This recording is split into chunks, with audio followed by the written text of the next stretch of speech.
Let's talk moments. In engineering, what is a moment? Well, a moment's a turning force. Let's take an example. If I take this object, if I apply a force through the centre of gravity, you'll notice that object travels in a straight line.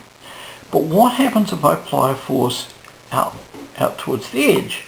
You'll notice it rotates. So depending where I apply that force, it'll either go in a straight line or it will rotate. So when we're looking at moments, there are two things that are important. Moments, if I was to have my case here, let's apply a pivot point here where my finger is. If I push it, okay. So the two things that are happening here, there's the centre of gravity. If I apply a force, it's going to be a distance. So the moment, this is how we used to teach it, well, we teach it at high school. We'll take it the next stage further in moments 2, the next video. Moments is equal to force times distance, but this force must be perpendicular to the object, and we'll deal with that next video.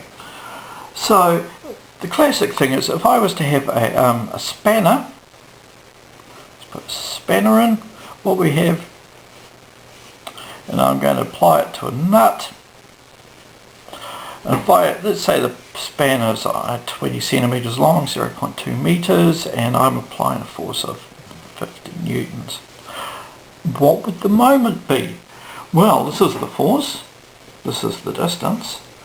So the moment is going to equal the force times the distance. And this force must be perpendicular, we'll get to that, which is equal to 50 newtons times 0.2 metres, which is equal to 10 Newton meters. So the unit for moments is going to be Newton meters. Now there's one thing you must realise, or there's many things you must realise about this. Moments are a vector, so moments have direction. And the easiest way to apply direction is look at where the pivot point is, and usually if I was to draw this system, I've got a pivot. I usually draw this for a pivot, that's classic. I'm applying a force. Which way would that go? If I imagine the pivot there, I hold it, I push it there, look at that goes in a clockwise direction. If I was pushing it the other way, it would go in anti-clockwise direction. So direction is important. So if I push it that way, it's clockwise. And I will draw that. There's several ways I can save this information. I can write CW, or C, or I can draw an arrow clockwise. That would be clockwise, that would be anti-clockwise. So often you will have to show the distance. Okay, so let's make it a little bit harder. What happens if I have two moments? And the easiest way is we add up the moments. So sum of moments, we just add them up. Moment 1 plus moment 2.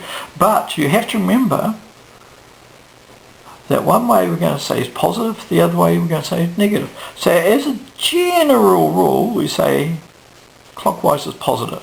If you're going to do anything else, state that. So if you're going to make anti-clockwise positive, which is mathematically fine, you'd say anti-clockwise is positive. But I'm going to say clockwise is positive. So say I have pivot point there, there's my pivot, and I'm applying 100 newtons at 0.4 meters, but there is a counter force, like a spring in the system, which is at 0.2 meters, and if that's supplying a force of 50 newton, 60 newtons, what's the total moment going to be? So I'm going to say this is 1, I'm going to declare this is 1, and I'm going to declare this is moment 2. So moment 1 is going to equal, remember, moments equals force perpendicular times distance. Moment 1 equals 100 newtons times 0.4 meters, equals 40 Newton meters. And because I've said that this is going to be going in a clockwise direction, because it's a clockwise direction, it's going to be plus 40 Newton meters. Moment 2 is equal to 60 newtons times 0.2 meters equals 60 times 12 Newton meters. But let's check this. If I apply it there, it goes anti-clockwise, and we've said clockwise is positive, so this is going to be negative 12 Newton meters.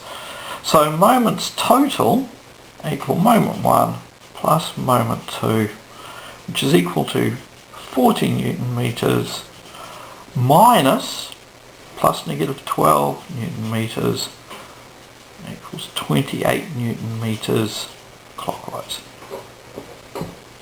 Sound reasonable? So if you get more moments, you just add them all up. So the next question is, as I've said in this case, all this force here must be perpendicular. So what happens if it's not perpendicular? And we'll do that next in the next video, moments 2. So see you then.